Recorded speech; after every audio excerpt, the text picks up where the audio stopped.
Sir ఏంటి sir ఇది ఏమన్నా ఆటకాయితనంగా ఉంది ఏంటి? అటు చూస్తేనేమో ఆ, తమ్మినేని సీతారాం గారి కొడుకు దొరకట్లేదని చెప్పేసి చెప్తా ఉంటారు. ఇటు చూస్తేనేమో జోగి రమేష్ గారి ఫ్యామిలీ మొత్తం ఇక్కడే ఉండి తీరిగ్గా విజయవాడ ఫ్యామిలీ కోర్టులో ముందస్తు బెయిల్ కోసం అప్లై చేస్తూ ఉంటారు.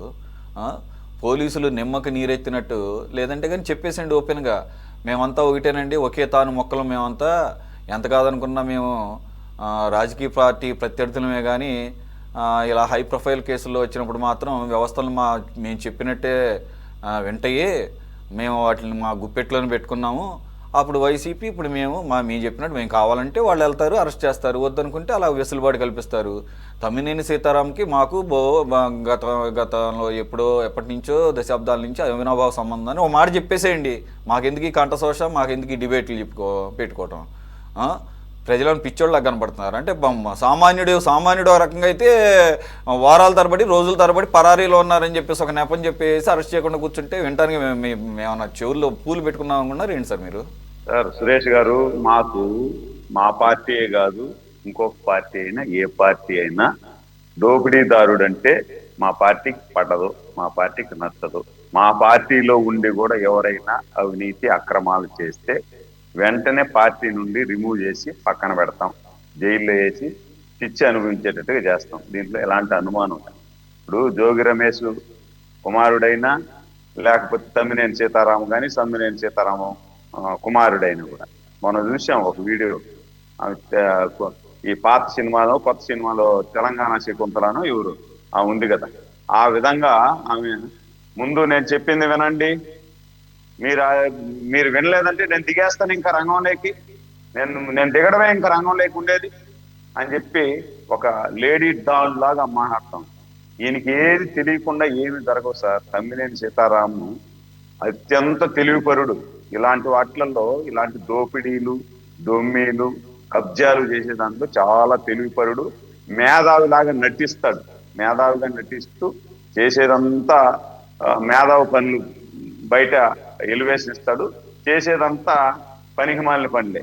మనం చూసాము. ఇప్పుడు మొన్న 4 కోట్లు, దాని తర్వాత ఎవరైతే ధైర్యం చేసి ముందు 4 కోట్ల ఆస్తిని మేము బతికున్నాం కానీ మమ్మల్ని ఒరిస్సా నుండి వారసురాలు తీసుకొచ్చి మా వారసురాలు చెప్పి మా డెత్ సర్టిఫికెట్లు పుట్టించి మా భూములు లాక్కున్నారని ధైర్యం చేసి కేసు పెట్టిందో, ఆ కేసు పెట్టిన వెంటనే పుట్టలు పగిలితే ఈసులు బయట వస్తాయే, ఆ విధంగా బయట వస్తున్నారు అందరూ కూడా, వన్ బై వన్. మొన్న నిన్న అంత దాదాపు ఒక 10 మంది వచ్చారు బయట. ఈయన మా భూమిని 10 ఎకరాలు కాజేశాడని చెప్పి, 200 అంకణాలు కాజేశాడని చెప్పి వరుసగా వస్తా ఉండదు. వచ్చేపాటికి ఈయన దాదుకున్నాడు, కోర్టుకు పోయి అరెస్టు కాకుండా ఉండేదానికి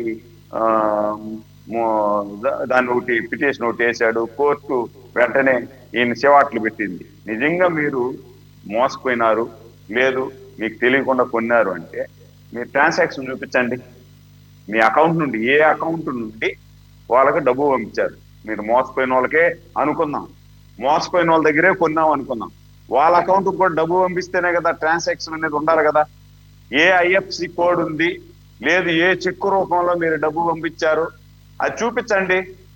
మీడియాలో అందరిని పిలిచి, టోటల్ అందరిని పిలిచి కూర్చొని మీరు అవన్నీ చూపించి, నేను ఈ అకౌంట్ ద్వారా ఈ అమౌంట్ వాళ్ళకి పంపించాను, లేదు ఈ చెక్కు ద్వారా వీళ్ళకి అమౌంట్ పంపించాను, నేను మోసపోయినాను అని చెప్పండి. మీ దగ్గర లేదు ఆధారం, ఆ విధంగా చెప్పేది దానికి మీ దగ్గర ఆధారాలు ఉంటే కదా. నేను చెక్కు అమౌంట్ కానీ లేదు ఆర్టీజీఎస్ కానీ ట్రాన్సాక్షన్ చేసిన ఇది మీ దగ్గర ఆధారాలు ఉంటే కదా మీరు ధైర్యంగా చూపించేదానికి. మీ దగ్గర ఆధారాలు లేవు, బోగస్ అంతా. మీరు కొనింది బోగస్ పత్రాలు పెట్టి సృష్టించి కొన్నారు, దొంగ డాక్యుమెంట్లు సృష్టించి కొన్నారు. నిజంగా బతుకుండే వాళ్ళని చంపేసి వాళ్ళ పేరుతో డెత్ సర్టిఫికెట్లు తీసుకొచ్చుకొని మీరు ప్రభుత్వం ఉంది కదా అనేసి ఇష్టానుసారం మీరు చేశారు. కట్ చేస్తే ప్రభుత్వం పోయింది. ఇక్కడ మీకు కాపాడేవాడు ఎవడూ లేడు. మీ భాగోతాలన్నీ బయట వస్తున్నాయి 1 by 1. కాబట్టి వీటికి ఖచ్చితంగా మీరు శిక్ష అనుభవించాల్సిందే. కాకపోతే 1 రోజు 2 రోజులు డిలే కావచ్చు అంతే. ఈరోజు జోగి రమేష్ పోయి లోపల శ్రీకృష్ణ జన్మస్థానంలో కూర్చో ఉన్నాడు కదా, కొడుకు ఎక్కడున్నాడు, కొడుకును పట్టుకొస్తారు అంతే. మీ పరిస్థితి కూడా తప్పు చేసే వాళ్ళని ఉప్పిచ్చేయించే పరిస్థితి లేదు. ఎక్కడున్న నీళ్లు హాయిగా జోగి రమేష్ గారి ఫ్యామిలీ మొత్తం 11 మంది కూడా హ్యాపీగా బయటే ఉన్నారు కదా. అలాగే 1-2 రోజులు అంటున్నారు కదా, 1-2 రోజులు కాదు, మీరు 1-2 వారాలైనా కూడా వెయిట్ చేస్తారు. ఈ తమ్మినేని సీతారాం గారి కొడుకు కూడా ముందస్తు బెయిల్ తెచ్చుకునే వరకు కూడా మీరు అలాగూ కాలయాపన చేస్తూనే ఉంటారు. ఎందుకంటే మీకు సామాన్యుల లెక్క వేరు, రాజకీయ నాయకుల లెక్క వేరు. అది మాకు కళ్ళకు కట్టినట్లు కనపడుతుంది. దానికి తగ్గట్టుగానే క్లాసిక్ ఎగ్జాంపుల్ ఈ మధ్య కాలంలోనే మీరు సిఐడి ద్వారా సబ్మిట్ చేసినటువంటి లేటెస్ట్ ఛార్జ్ షీట్ ఉంది కదా, ముంబై నటి కాదంబరి జత్వన్. ఇవన్నీ కూడా ప్రజలు మేమంతా గమనిస్తూనే ఉన్నాం, ప్రజలంతా గమనిస్తూ ఉన్నారు. ఇదంతా కూడా పెద్దలకు సంబంధించినటువంటి వ్యవహారాల్లో మీరు అన్నీ కూడా గుంభనంగా అన్నీ సెటిల్ చేసేసుకోండి. మేము మాత్రం కళ్ళప్పగించుకు ఈ రకంగా మేము మీ స్టోరీలన్నీ చదువుకుంటూ డిబేట్లు చేసుకుంటూ మేము కాలక్షేపం చేస్తుంటాం. మీరు మాత్రం మాత్రం యాక్షన్లు తీసుకోవద్దు. వ్యవస్థలన్నింటినీ కూడా మీ చెప్పు చేతుల్లో పెట్టుకుని అలాగే ఉండండి. ప్రజలు గమనిస్తుంటారు, అన్ని నోట్ చేసుకుంటారు. కాబట్టి గత ప్రభుత్వ హయాంలో ఆ ప్రభుత్వం చేసినటువంటి దాష్టీకాలను దృష్టిలో పెట్టుకుని ఏ రకమైనటువంటి వర్డిక్ట్ ఇచ్చారో అటువంటి వర్డిక్టే అటు ఇటుగా మరి మీకు కూడా ఇస్తారేమో. అది దృష్టిలో పెట్టుకొని ఒళ్ళు దగ్గర పెట్టుకొని కనుక గవర్నెన్స్ చేస్తే, లేదంటే కనుక అడ్మినిస్ట్రేషన్ చేస్తే ప్రజలు ఆహ్వానిస్తారు. లేదంటే కనుక ఎక్కడ పెట్టాలో అక్కడే పెడతారు. రామారావు గారు కంక్లూడింగ్ కామెంట్స్ ప్లీజ్. సీతారామ గారికి ఎందుకంటే అంత దుస్థితి? ఒక్క సాక్షి తప్ప ఇంకా వేరే ఛానల్లో చెప్తే ఆయన మాట లేకపోతే ఆయన ఘోష వినేటటువంటి పరిస్థితి లేదా?